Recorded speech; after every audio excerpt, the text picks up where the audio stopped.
China is making some interesting moves in EVs, both with incentives but also with offshoring. Yes, they're moving factories out of China and into developing countries like the US of A.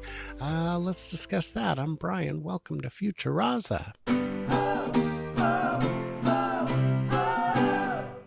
So joining me is my good friend Herbert from Brighter, who does fantastic work over there. And you probably already know that, but in case this is your first time here, he gets the biggest guests, sometimes in the world, sometimes out of this world, sometimes astronauts. It's very exciting. Jared is going back up. He's going back up, and next week, isn't it? That's going to happen. Yeah. First spacewalks. Very soon. Yeah. First civilian spacewalk, first civilian polar orbit. It's a lot of firsts. So it's very exciting. Is this his third trip? I don't know. Yeah. Or second or third. So the big news, this is kind of big news, is that it's too exciting. First Polestar manufactured in the USA. Yeah. Now, I had a chance to go and talk with the local Polestar people. Gary Eckner from Polestar of Portland. He was a former president of the Oregon Electric Vehicle Association. He's been at Polestar in Portland since the beginning, and he's got great insights. But it was him who told me that the factory is done. Yep. It is going to be rolling out any day. And then a few days later, we got this announcement. So why is Polestar moving a factory to the U.S.? Well, of course. That's why they're doing it, so that they can bypass the tariffs. So first of all, Polestar is owned by a company called Geely. And I found out that the name Geely, I don't know how I'm saying it correctly, because the Chinese translation of that is prosperous or something like that. I'm sure I'm butchering that. But that company owns not only Polestar, but they bought the Volvo brand, and they also own Zeekr, which is the direct competitor to Tesla Model Y in China because of its price point. It's one of the only competitors to China, Tesla Model Y in China. So Polestar has been trying to make waves. They finally launched this factory here in South Carolina, and now there's no concerns. They can get and start selling cars in U.S. without worried about the tariffs.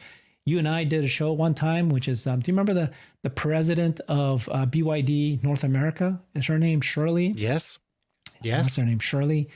And she was interviewed about 3-4 months ago, and she said that BYD has no plans on building a factory in Mexico. Now, she said that, and we were both skeptical of that.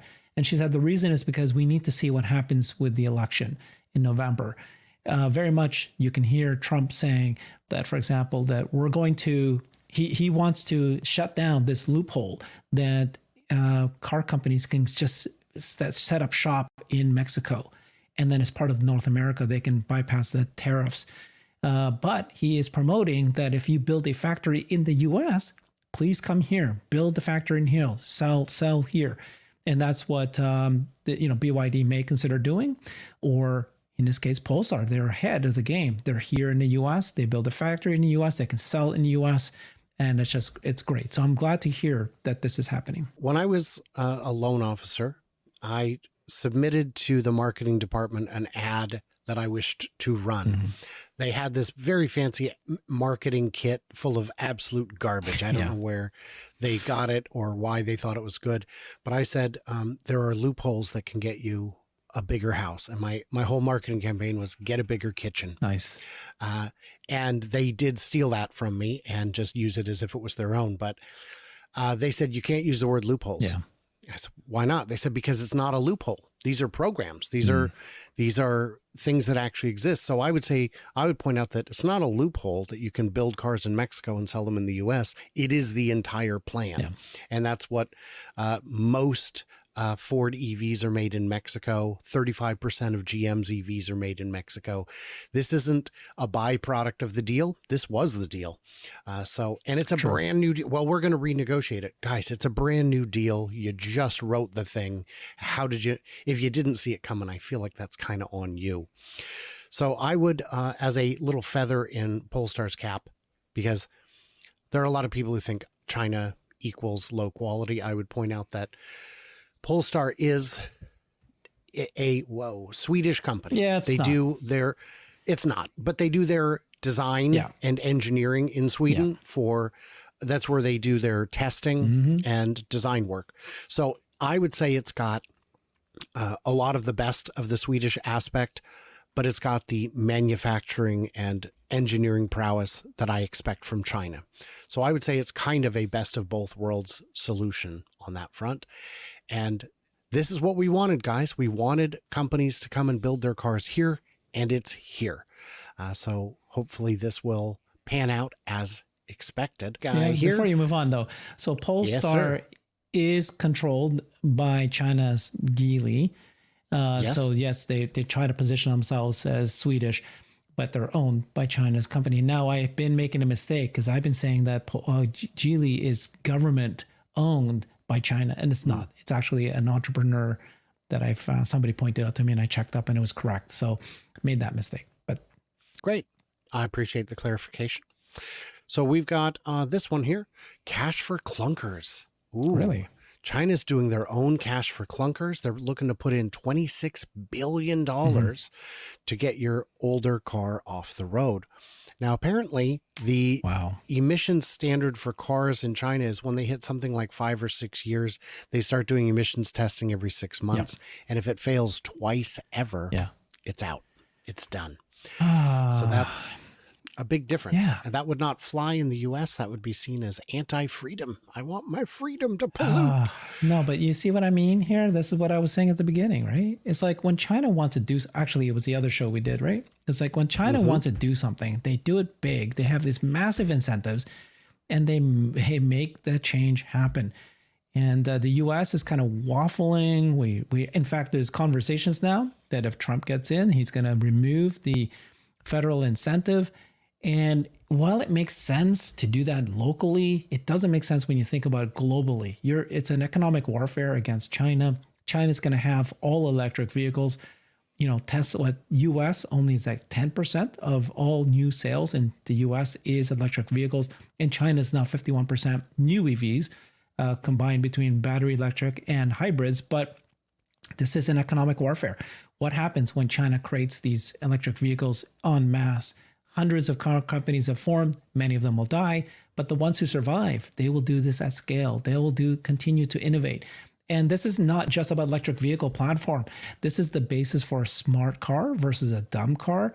So, and as we've said, these smart cars are actually just, right, another form factor for, you know, the intelligence that's going to go into bots as well. So I just think that the US can't be short-sighted. They need to incentivize. And it's not about electric versus gas car companies. It's about US versus China. So, and really, if you want to get real crazy, you can say it's every country for themselves, but all the more reason for each country to step up. So this new, if you get rid of your old low efficiency vehicle, and get any new car, which means virtually any car with a plug, you can get almost $3,000 off. That's a big chunk of cash considering how many cars you can get under 30,000 in China. I mean, there are cars under 20,000. 15% off on your new purchase just for upgrading is a heck of a deal. And yeah. Wow. Cash for clunkers. I didn't hear about this. This is important. Oh, so according to BNEF, almost 3 million vehicles were scrapped in the first 6 months of this year, up 28% from a year ago. 2.78 million scrapped in 6 months. And now that sounds like a lot of waste, but remember, vehicles are recycled. They are full of metal, and metal is easy to recycle. So that is all. That is going to help them get their ship in order. And I would point out, I didn't pull up a graphic for it, but the word came out on Tesla's tariffs going into Europe from China. The range on tariffs was meant to be about 10% up to about 40%, depending on how much government support you receive. So companies like BAIC, which is state-owned, get the highest rate of like SAIC. 36 or SAIC get either 36 or 39%, because those are companies that survive entirely off the government. They are government owned. And then you get other companies further down the scale getting lesser tariffs, because they may be joint ventures with the government, or they may be joint ventures with local companies that get indirect subsidies. And then you get all the way down to the bottom of the scale, and Tesla is getting the best treatment. They're only at 9%. And there was a discussion I was having on Reddit yesterday with people who were very angry, saying, well, Tesla got the land for free and got the build out for free. And I said, they did not. They did not. They paid $140 million for the land, which is quite high, 1.3 million an acre. And the loan that they took out was not exactly preferential. Commercial interest rates in China at the time were 4%. In the US, they were 2%. They got closer to a US incentive rate, a U.S. standard rate, and they paid it back in 16 months. So they didn't get much for free. Tesla is getting a slightly reduced tax rate in China of 15%, but they are still paying hundreds of millions in taxes. So the reason they're getting the best tariff treatment is because they're not just not getting real subsidies, they're pumping a bunch of money back into the government, which the government is then using to subsidize others. So that means that Model 3 is not dead in China, and that it may not yet make Europe, financial sense. China will sell that. China. Tesla, yes, Shanghai, Giga Shanghai will sell their Model 3s into Europe now with only a 9% tariff. And they'll, but like we said all along, if they needed to, they could have just done Giga Berlin to create the Model 3s anyway. So it's not end of the world for Tesla. It's not the end of the world. But I think that seeing how the demand has not increased with the refresh, that I don't think they're going to bother making them in Berlin. Yep. And I've talked with Jan from Tesla Fix about that, our man on the ground in Germany, and he says they could, but it doesn't seem like there's a reason to do it. So guys, what did we miss? What did we misunderstand? What else is new and exciting? How you guys been? You never call, you never write. Everybody else, do me a favor, head on over to Brighter, see what Herbert's up to, and like, subscribe, do the usual, and stay tuned and juicy, and I cannot wait to hear from you clever robots on the next one.